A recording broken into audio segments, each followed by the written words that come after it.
All right, I'm changing the shift lever on this 05 Malibu. This is how to do it. So you got a T15 right there. You got this little cap that's right there on both sides that you're gonna have to take off. You're gonna take off that T15, and then you're gonna have to move the seat frontwards and backwards to get these two screws. They're gonna be a Phillips. Then you also got, it looks like a 10, but we'll get there when we get there. And you have the exact same thing on the other side, so you just got to repeat the process.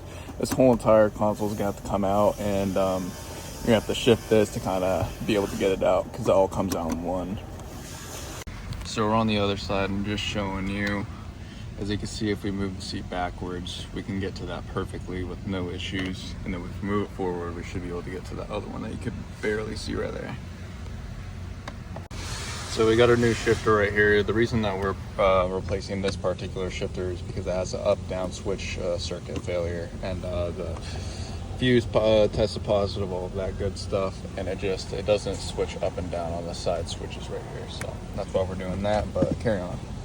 All right, maybe a little bit awkward, but you're gonna have to get this into kind of view, and you're gonna need a 10 wobble. I would not use a electric ratchet or a regular ratchet, because it's going to end up back into that, and it's going to be hard to switch it, and you might end up in a little pickle. So yeah, that's going to be a 10 millimeter. Use a wobble socket and move the seat back and forth like you did with the other screws. All right, so in the back here, I just put the passenger seat all the way forward, and I should be able to get this nice and easy right here. Same method, just using the wobble socket. Got my catch can up there with all my screws. Just make sure you remember where they go. All right, so on the driver's side, you got the kick panel right here underneath the dashboard, and you got this block of foam that you're gonna have to remember to put back whenever you're done. But the reason we came over here is we got the cigarette ports. So what you're gonna do with these is, this is how it plugs in. You're gonna wanna put pressure on this top clip right here, and it'll push down that little shark fin that you see there, and then you should be able to pull it out. So you're gonna wanna take both of those out so we can get this whole entire console assembly out, so we could get to the shifter. All right, once that is said and done, you're gonna wanna go ahead and put your key in the ignition mode, not turning the car on, just the key in ignition mode. And you're gonna go ahead and put it in the lowest gear so you can maneuver this out safely. Because obviously it wouldn't come out otherwise.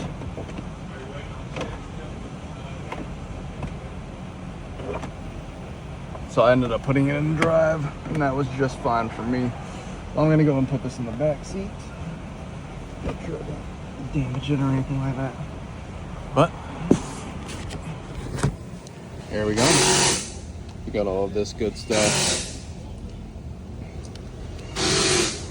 It's not looking too shabby, but it's not the bushings or anything that we're concerned about. It's the actual circuit for the switch. So we're gonna go ahead and follow through with the replacement. All right, so disconnect that wire in the back. Looks like you got 13s, 4 of them, just mounting it back on in all 4 corners. We're gonna go and take those off, and then we're gonna go and work on the cable disconnection.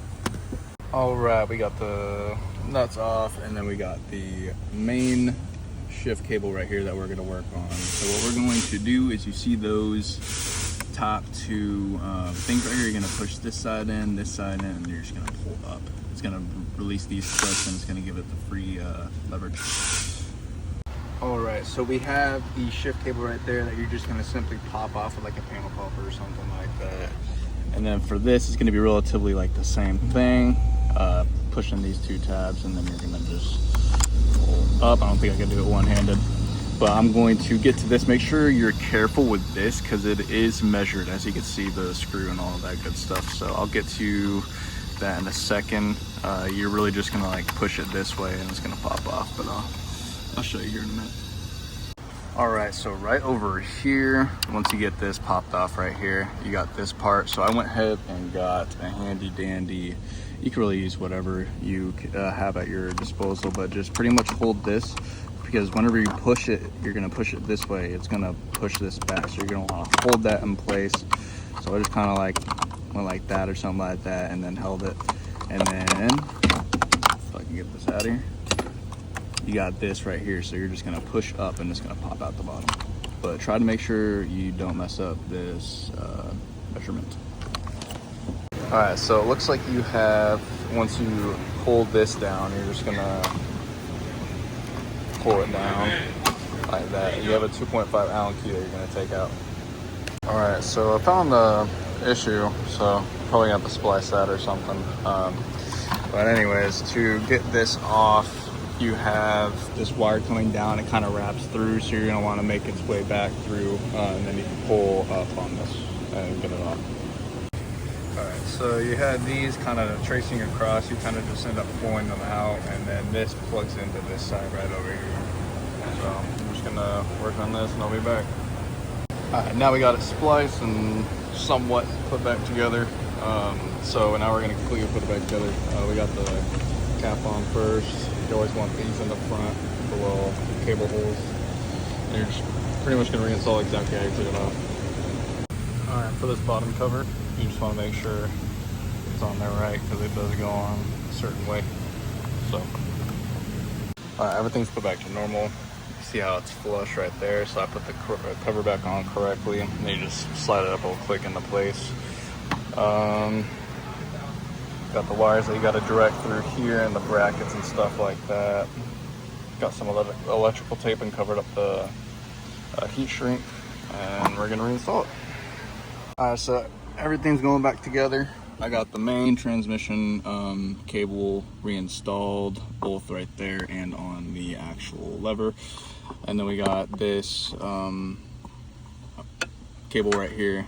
You want to go ahead and install this end first, because you want to have leverage to get it to where it needs to go, and then you just kind of pull back and then put it in place. And hopefully you didn't mess up that adjustment. So and then whenever you're done with that, you just make sure that you plug in the back end of the assembly, and then you just tighten down those 13 millimeters. All right, everything is tightened down. Just make sure there's no cores that are unplugged or squished in between the body and the actual assembly, and then make sure this is out of the way, because we're about to put the console back on. All right, so just like how we took it off, you want to put your key in the ignition, you want to put it in the drive gear, and then we're going to have the clearance to put this thing back on. So you want to be careful and make sure that you don't get that back cord all mangled up, because you want to make sure you can replug these in. To get it back on, I actually ended up taking out this cup, because it was actually blocking it from going back on. So it would be a lot easier to take that cup off when we're putting it back on. And you just want to make sure it's all nice and seated, all your bolt lines line up. You'll obviously be able to tell if they're not, but now we are going to start putting in the bolts, just in case if we need to maneuver this for any reason to put the wires back on. All right, we got all 8 bolts on, 4 on this side, 4 on the other side, T10 on the front, 2 Phillips head on the back, and then a 10 millimeter on the back as well. What we are going to do now is we're going to plug up the cigarette lighters, and then we are going to put in the kick panels, put this block, foam block back on, and then we're going to see what happens. Whenever you're done there, you just want to make sure everything's put back into place, like these little covers that go over the Torx. You want to make sure this has a little pinhole right here, so you get it in place and you just smack it on, it'll clip in. Then this right here, it has a Velcro tab, which you're going to want to hit it as well. It will help get the force to kind of engage it into each other.